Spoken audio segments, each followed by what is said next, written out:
हमने पिछले जन्म में भक्ति की है, भजन किया है, ये हमें कैसे पता चलेगा?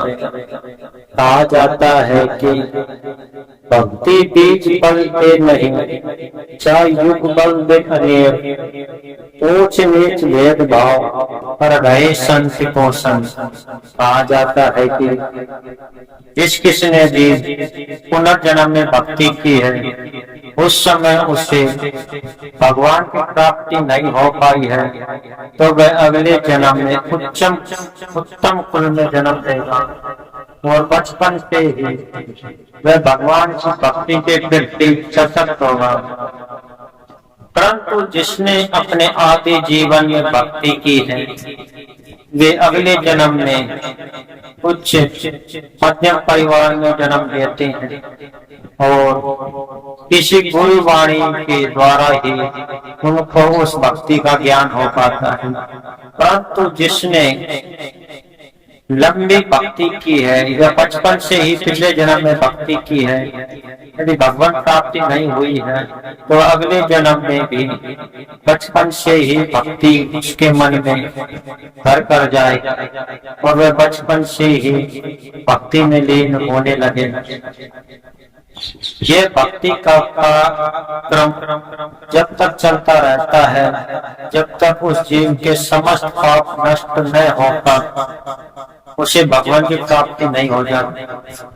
कहा जाता है कि भक्ति एक ऐसी अग्नि की तरह है जो हमारे मानसिक और शारीरिक समस्त पापों को जलाकर उस जीव को एक परम ज्योति के रूप में प्रकाशित कर देती है।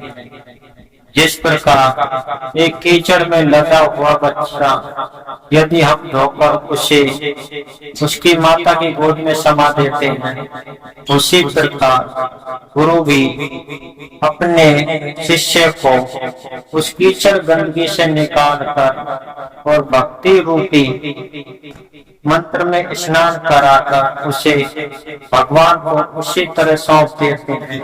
जिस प्रकार कीचड़ में लगा हुआ बच्चा नहा धोकर माँ की गोद में चला जाता है, उसी प्रकार गुरु भी हमें भगवान की गोद में उसी तरह पहुंचा देते हैं। परंतु कई के लोगों के मन में संशय रहता है कि हमें कैसे पता चलेगा कि हमें पुनर्जन्म में भक्ति है या नहीं। कहा जाता है कि मनुष्य को भक्ति एक ही जन्म से नहीं मिलती, इसके पीछे उसके पिछले जन्म के कर्म के साथ होते हैं। यदि जिस मनुष्य के पिछले जन्म में भक्ति का स्तर ज्यादा होगा, वह जल्दी से अपने भक्ति मार्ग पर चलने लगेगा। परंतु जिसने अपने जीवन के अंतिम छोर में भक्ति की है, वह अपने जीवन के कुछ उम्र के बाद या कुछ वर्षों के बाद भक्ति के मार्ग पर चलने लगेगा। कहा जाता है भक्ति भी एक अमर है जो कभी नष्ट नहीं होता है। यह हमारे प्रत्येक जन्म में हमारा साथ देता रहता है। इसलिए जो कोई भी बचपन से भक्ति करता है, उसे भगवान अपने आश्रम में इस प्रकार रख लेते हैं जैसे एक माता अपने छोटे बच्चे को रखती।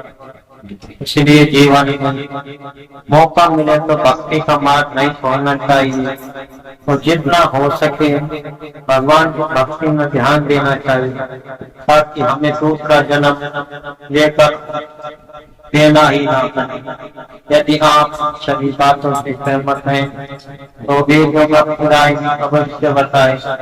वीडियो को ज्यादा से ज्यादा शेयर और लाइक भी जरूर।